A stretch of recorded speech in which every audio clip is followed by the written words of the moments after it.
Bhagavad Gita vertical bar अध्याय 11 लौकिक दृष्टि वर्टिकल बार सारांश। अंत में यह समझते हुए कि कृष्ण क्या प्रदान करने की कोशिश कर रहे हैं, अर्जुन ने कृष्ण से उन्हें अपना अंतिम रूप दिखाने के लिए कहा। कवि संजय के शब्दों में कृष्ण अर्जुन को उस अविश्वसनीय विशालता और भव्यता की एक झलक देते हैं जिसमें वह शामिल है, उसे संपूर्ण ब्रह्मांड बटा आच्छादित बटा देवताओं के देवता के शरीर में दिखा रहा है। दृष्टि भी एक भयानक है क्योंकि कृष्ण अरबों सिर, नुकीले और हथियारों के साथ एक स्वयं को प्रकट करते हैं। अर्जुन दृष्टि से विनम्र और भयभीत है। वह वर्णन करता है कि वह क्या देखता है, जिसमें सभी कौरवों को भस्म करने वाले कृष्ण की दृष्टि भी शामिल है। अर्जुन ने कृष्ण से पूछा, आप इस भयानक रूप में कौन है? कृष्ण जवाब देते हैं कि वह मृत्यु है और अर्जुन को युद्ध में लड़ना चाहिए क्योंकि कौरवों की परवाह किए बिना मृत्यु हो जाएगी। कृष्ण पहले ही उन्हें मार चुके हैं, अर्जुन केवल उसका साधन है। अर्जुन ने कृष्ण को प्रणाम किया और अपने द्वारा दिखाए गए किसी भी अति परिचित के लिए क्षमा मांगी। अब जब वह कृष्ण के इस भयानक रूप को देखता है तो अर्जुन चकित और भयभीत दोनों होता है। वह कृष्ण से अपने पिछले अधिक मानवीय रूप में लौटने के लिए विनती करता है। कृष्ण बताते हैं कि उन्होंने अपना भयानक रूप किसी और को नहीं बल्कि अर्जुन को दिखाया है। वह धीरे से उसे समझाता है, उसे डराने के लिए नहीं बल्कि शांत और प्रसन्न चित्त रहने के लिए कहता है। अध्याय 11 में पिछले अध्यायों की तुलना में अधिक क्रिया है। मुख्य रूप से कृष्ण और अर्जुन के बीच संवाद के इर्द गिर्द घूमने के बजाय यह एक ऐसे दृश्य का वर्णन करता है जिसमें कृष्ण एक अधिक दिव्य अभिव्यक्ति में बदल जाते हैं और अर्जुन को अपनी कुछ शक्ति दिखाते हैं। जो संवाद अब तक पूरी तरह से संप्रेषित नहीं हुआ होगा, वह कृष्ण के दिव्य रूप के दृश्य अनुभव से बढ़ा है, जिससे अर्जुन जिस व्यक्ति से बात कर रहा है उसकी प्रकृति का पता चलता है। अर्जुन की प्रतिक्रिया विस्मय, प्रेम और भय का मिश्रण है क्योंकि वह एक बौद्धिक से कृष्ण की शिक्षाओं की एक अनुभवात्मक समझ में चला गया है। हालांकि कृष्ण का यह रूप भी उनके अव्यक्त रूप को पूरी तरह से शामिल नहीं करता है। यद्यपि यह अर्जुन को कृष्ण की विशालता की अधिक मूर्त समझ की अनुमति देता है, कृष्ण के अव्यक्त रूप को वास्तव में भगवान के साथ एकता प्राप्त करने के बाहर अनुभव करना असंभव है। पाठकों को यह ध्यान रखना चाहिए कि परिवर्तन को कवि संजय के नजरिए से देखा और बताया गया है।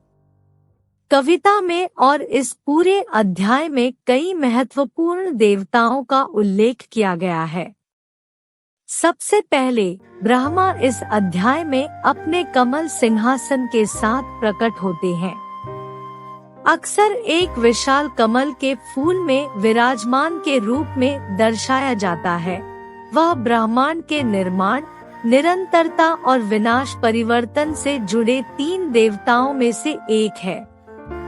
ब्रह्मा सृजन के देवता है, विष्णु निरंतरता के देवता है और शिव विनाश और पुनर्जन्म के देवता है। इस अध्याय में अर्जुन कई बार कृष्ण को भगवान विष्णु कहता है। क्योंकि कृष्ण को अक्सर भगवान विष्णु के अवतार के रूप में व्याख्या किया जाता है या इसके विपरीत उन्हें आमतौर पर उसी देवता के संस्करण के रूप में पहचाना जाता है। भगवद गीता का अध्याय 11 पवित्र पुस्तक के सबसे महत्वपूर्ण और महत्वपूर्ण अध्यायों में से एक है। इसे लौकिक दृष्टि के रूप में जाना जाता है क्योंकि इसमें भगवान कृष्ण द्वारा अर्जुन को उनके वास्तविक स्वरूप और ब्रह्मांड की प्रकृति के बारे में दिए गए दिव्य रहस्योद्घाटन शामिल है। यहाँ अध्याय 11 से 20 महत्वपूर्ण शिक्षाएं दी गई हैं। 1. सर्वोच्च भगवान सब कुछ का स्रोत है और ब्रह्मांड में सब कुछ व्याप्त है। 2. परम भगवान का रूप अचिंत्य, अनंत और दिव्य है। 3. भगवान कृष्ण ने अर्जुन को उसकी सर्वज्ञता और सर्वज्ञता के प्रदर्शन के रूप में अपना दिव्य रूप प्रकट किया।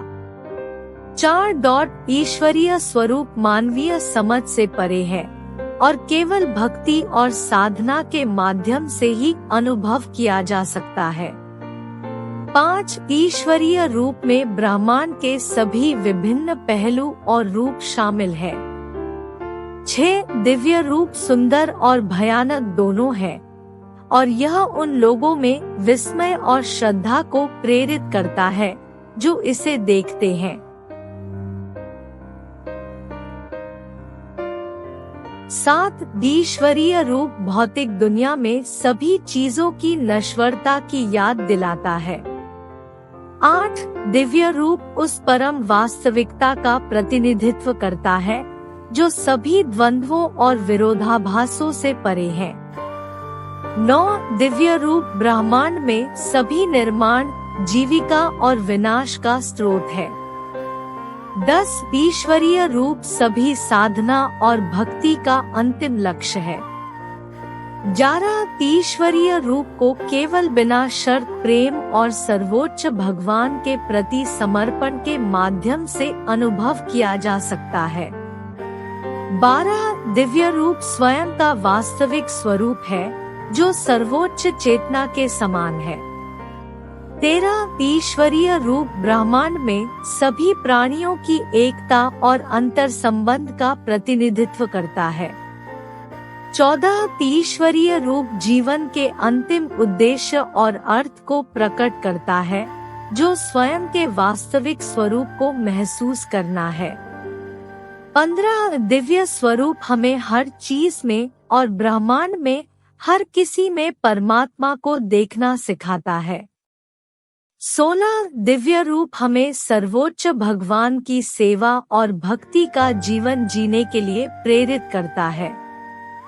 17. दिव्य रूप हमें दिखाता है कि परम वास्तविकता भौतिक दुनिया से अलग नहीं है बल्कि इसे पूरी तरह से व्याप्त करती है। 18. दिव्य रूप अस्तित्व के अंतिम सत्य को प्रकट करता है जो यह है कि सभी चीजें सर्वोच्च चेतना से उत्पन्न होती है और वापस लौट जाती है। 19. दिव्य रूप अनंत का स्रोत है भक्ति और आध्यात्मिक अभ्यास के माध्यम से इसे प्राप्त करने वालों के लिए आनंद और खुशी। 20. भगवान कृष्ण का दिव्य रूप ब्रह्मांड में हर चीज पर उनकी पूर्ण शक्ति और नियंत्रण को प्रकट करता है। Thank you.